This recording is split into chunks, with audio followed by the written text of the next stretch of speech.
नमस्कार, आप देख रहे हैं न्यूज वन इंडिया और आपके साथ मैं हूं अंशिका पाठक। बुलेटिन की शुरुआत करेंगे बड़ी खबर के साथ। रुद्रप्रयाग से बड़ी खबर सामने आ रही है। केदारनाथ हाईवे पर भारी भूस्खलन, बटवाड़ी सैंड में सड़क पर आया पहाड़।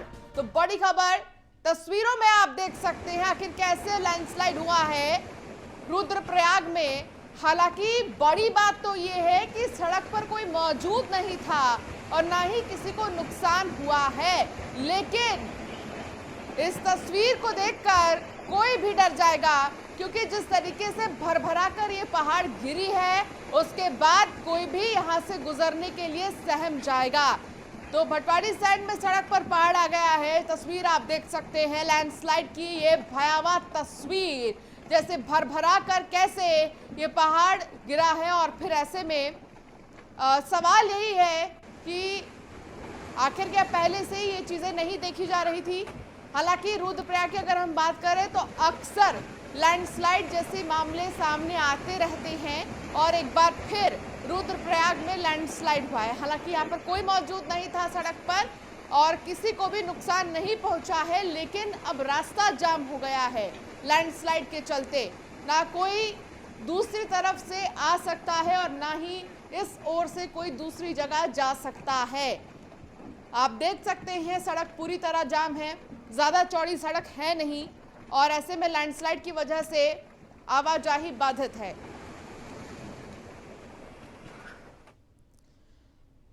तो वहीं बागपत दौरे पर रहे सीएम योगी आदित्यनाथ। सीएम योगी ने सिसाना गांव का दौरा किया है। सीएम ने कोविड अस्पताल का निरीक्षण भी किया है। बागपत में विकास कार्यों का जायजा लिया। यूपी ने कोरोना से मजबूती से लड़ाई लड़ी है, ये सीएम ने कहा। आशा वर्कर्स ने अच्छा काम किया है, हेल्थ वर्कर ने भी अच्छा काम किया। नौजवानों को सरकारी नौकरियां मिल रही हैं। बागपत नाम तो था लेकिन काम नहीं था। बागपत में अब विकास हो रहा है। 4 साल से बागपत में तेजी से विकास हुआ है। तो ये मुख्यमंत्री ने कहा है। बागपत की धरती से बागपत पहुंचे मुख्यमंत्री, जिनका भव्य स्वागत किया गया। फिर वो प्राथमिक विद्यालय पहुंचे। इसके बाद मुख्यमंत्री ने जिस तरीके से अपने संबोधन में बागपत की तारीफ की, मुख्यमंत्री ने ये कहा कि बागपत में पहले विकास नहीं था, लेकिन लगभग 4 साल में बागपत में बहुत ज्यादा विकास हुआ है, क्योंकि मुख्यमंत्री की तरफ से कई सारी परियोजनाओं का शिलान्यास किया गया। बागपत में सौगात दी है मुख्यमंत्री ने बागपत को कई बार।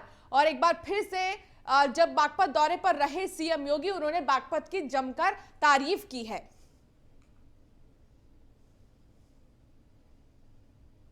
तो सीएम ने कोविड अस्पताल का भी निरीक्षण किया है।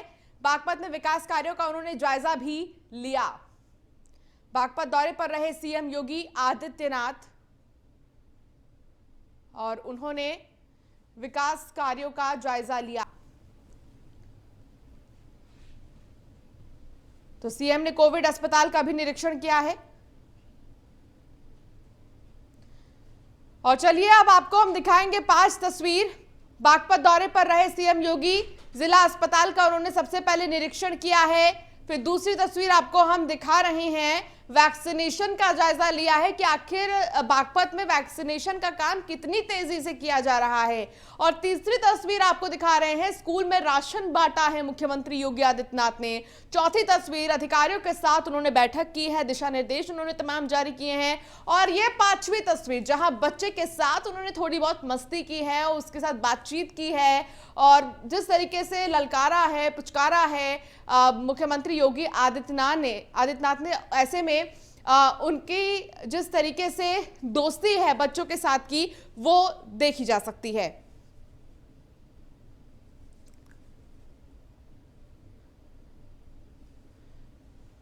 तो जिला अस्पताल का निरीक्षण उन्होंने किया है।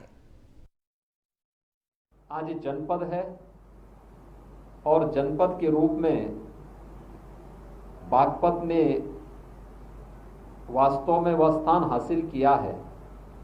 पिछले 4 से 7 वर्ष के दौरान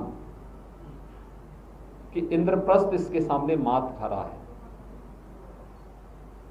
यानी कभी इंद्रप्रस्थ को लेकर के महाभारत हुआ था, लेकिन आज बागपत ने पिछले 4 वर्ष के दौरान जितनी विकास की योजनाएं केंद्र और प्रदेश सरकार की यहां पर आई हैं वो अद्भुत है।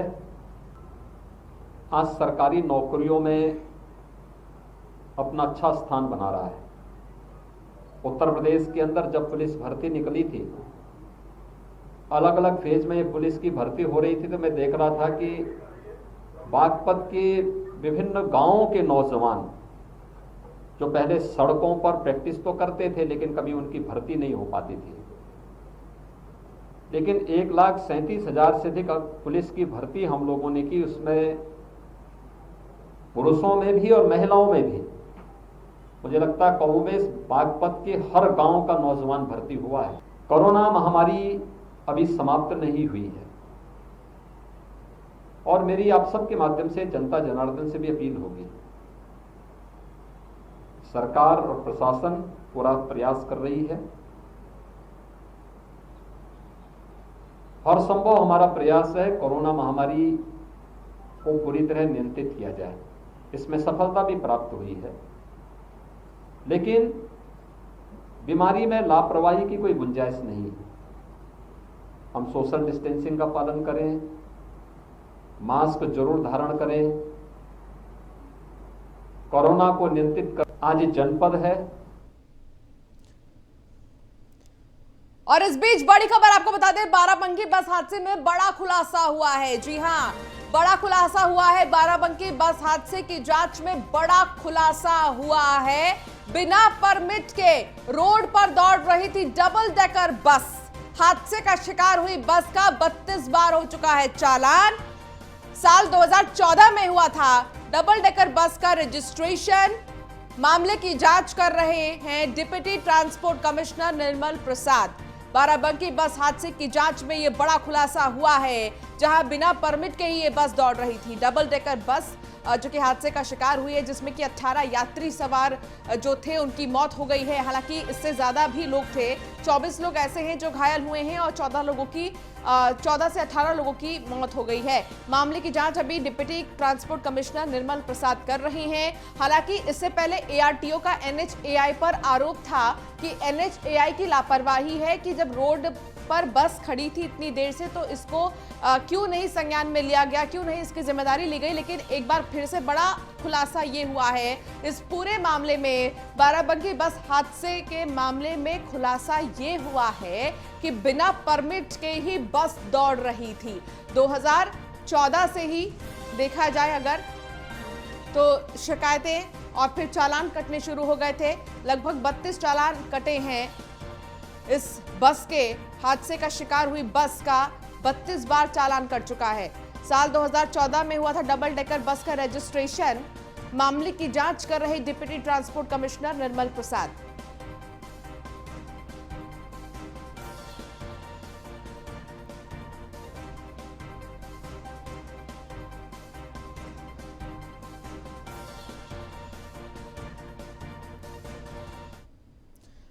और इस बीच लखनऊ से बड़ी खबर, जहां मुख्यमंत्री योगी आदित्यनाथ ने प्रदेशवासियों को बड़ा तोहफा दिया है। जनता को योगी सरकार का बड़ा तोहफा। आपको बता दें कि 3 करोड़ बिजली उपभोक्ताओं को बड़ी राहत मिली है। यूपी में इस साल महंगी नहीं होगी बिजली की जितनी कीमत है उतना ही देना होगा। करीब 3 करोड़ बिजली उपभोक्ताओं को राहत दी गई है। योगी सरकार इस साल नहीं बढ़ाएगी बिजली की दर। बिजली दर मामले में नियामक आयोग का फैसला सामने आया है। 10 से 20% रेगुलेटरी सरचार्ज लगवाने का प्रस्ताव खारिज कर दिया गया है। जनता को योगी सरकार की तरफ से बड़ा तोहफा। लगभग 3 करोड़ बिजली उपभोक्ताओं को बड़ी राहत मिली है। आपको बता दें कि यूपी में इस साल बिजली महंगी नहीं होगी। जो कीमत आप देते हैं वही आपको देना है, इससे ज्यादा महंगी नहीं होगी। लगभग आपको बता दें कि राहत मिली है 3 करोड़ उपभोक्ताओं को योगी सरकार की तरफ से। बिजली दर मामले में नियामक आयोग का फैसला किया गया। 10 से 20% रेगुलेटरी सरचार्ज लगवाने का प्रस्ताव खारिज कर दिया गया है। जनता को योगी सरकार ने बड़ा तोहफा दिया है।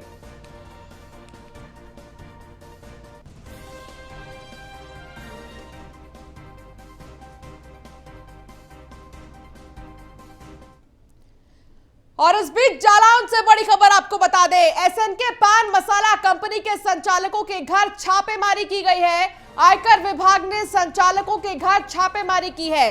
लखनलाल सुरेश चंद्र नामक फर्म के संचालकों के घर पहुंची आयकर की टीम।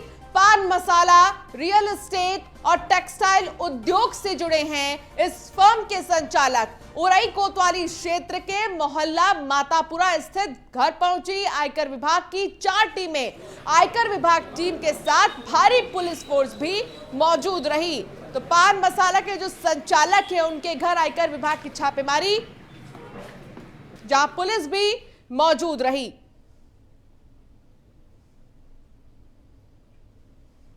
और अवैध तरीके से अंचल संपत्ति को एक और योगी सरकार बराबर अपना हंटर कस रही है। यही आज आईटी ने बड़े शहरों से के बाद आज छोटे शहर जालौन के ऊपरी मुख्यालय में भी मातापुरा पे एक घर पे आईटी ने छापा मारा है एसएसबी गुट्टी वाले को।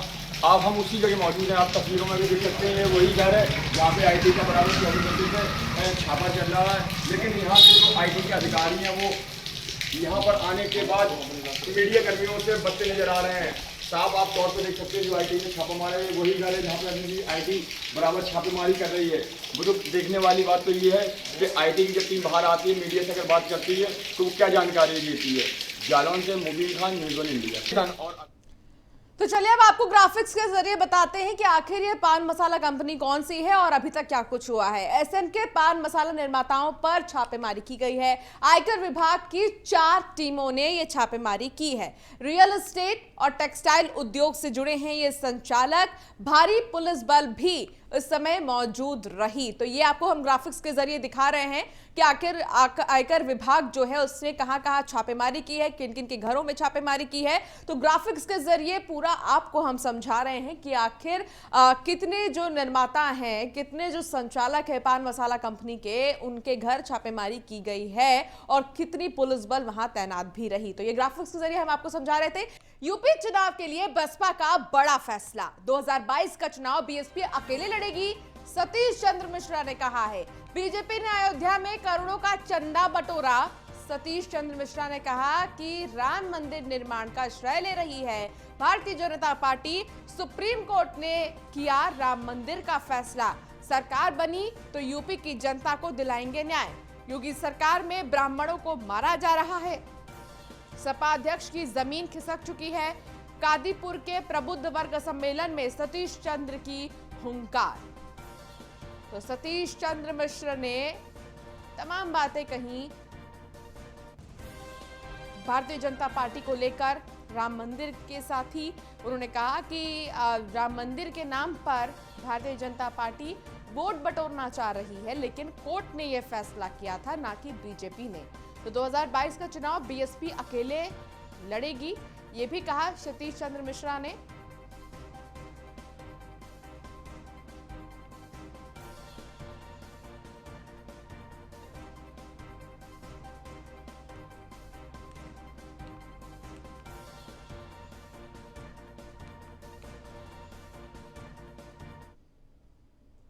संभल में बढ़ते क्राइम पर लगाम लगाने के लिए एडीजी ने पुलिस चौकी का उद्घाटन किया है और पुलिस की पाठशाला लगाई गई है, जहां थाना प्रभारी को अपराध का ग्राफ जीरो करने और फरियादियों की फरियाद सुनकर तुरंत कार्रवाई करने के निर्देश दिए गए हैं। इस दौरान एसपी, एएसपी, सीओ सदर और संभल मुरादाबाद डीआईजी शलभ माथुर भी मौजूद रहे। तो एडीजी ने पुलिस की पाठशाला लगाई है, अपराध कम करने का सुझाव भी दिया है।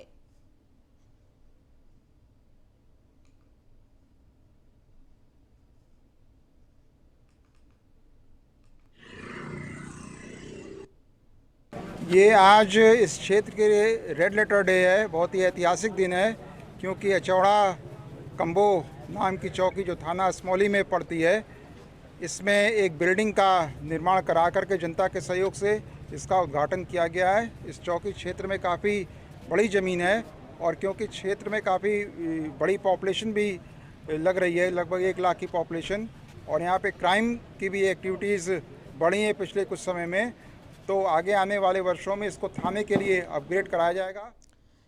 खबर उन्नाव से है, जहां न्यूज वन इंडिया की खबर का दमदार असर हुआ है। आंगनबाड़ी केंद्र की जितनी भी तमाम परेशानियां हैं उन्हें दूर कर दी गई है। आपको बता दें कि आंगनबाड़ी केंद्र की खबर का प्रशासन ने संज्ञान लिया है। निर्माणाधीन भवन को प्रशासन ने गिरवाना शुरू कर दिया है। मिट्टी और गिट्टी मिलाकर डाली जा रही थी स्लैब। आंगनबाड़ी भवन निर्माण में पीडब्ल्यूडी कर रहा था बड़ा खेल। सैकड़ों मासूमों की जान से खिलवाड़ किया जा रहा था। 8,60,000 की लागत से हो रहा था भवन का निर्माण।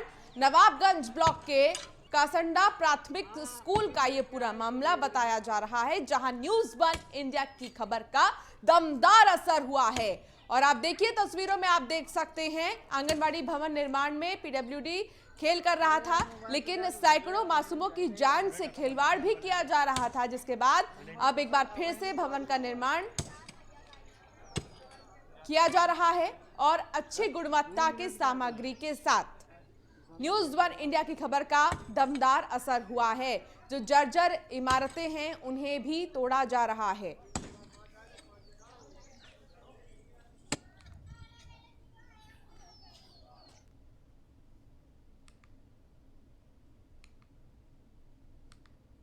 अमेठी से सांसद और केंद्रीय मंत्री स्मृति ईरानी के घर का आज शिलान्यास होगा। स्मृति ईरानी के सुपुत्र आज 12 बजे घर का भूमि पूजन कर चुके हैं। गौरीगंज के मैदान मवई में बनेगा स्मृति ईरानी का आवास। मिली जानकारी के अनुसार केंद्रीय मंत्री स्मृति ईरानी ने 22 फरवरी को 12,11,000 रुपए में खरीदी थी जमीन। चुनाव के दौरान स्मृति ईरानी ने अमेठी में घर बनाकर रहने का वादा किया था, जो अब पूरा करने जा रही हैं। तो भूमि पूजन क्योंकि अब कर दिया गया है, और ऐसे में आपको बता दें कि स्मृति ईरानी ने जो वादा किया था उसे अब वो पूरा कर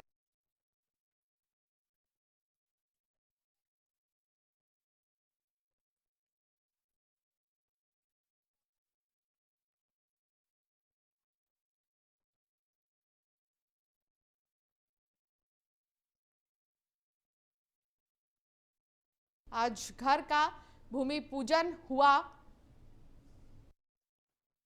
जिस तरह से केंद्रीय मंत्री स्मृति ईरानी व अमेठी सांसद स्मृति ईरानी ने अमेठी वासियों से चुनाव के पहले ही वादा किया था कि आपको अमेठी के सांसद के लिए दिल्ली नहीं जाना पड़ेगा, उसी क्रम में आज अमेठी सांसद स्मृति ईरानी के निवास के लिए भूमि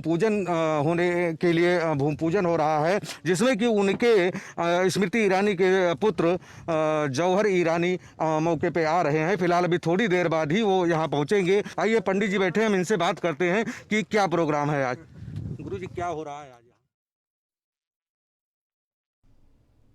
तो टोक्यो ओलंपिक में गुरुवार को बुलंदशहर के सिकंदराबाद इलाके के गांव पचौता निवासी बॉक्सर सतीश यादव ने जमैका के खिलाड़ी को परास्त कर क्वार्टर फाइनल में जगह बना ली है। सतीश यादव ओलंपिक खेलों में सुपर हैवी वेट प्रतियोगिता में प्रतिभागी रह चुके हैं, और ऐसे में आपको बता दें कि सतीश की जीत से ग्रामीण सहित जनपद में खुशी की लहर है। तो ये बुलंदशहर के खिलाड़ी हैं जिनको सराहा जा रहा है।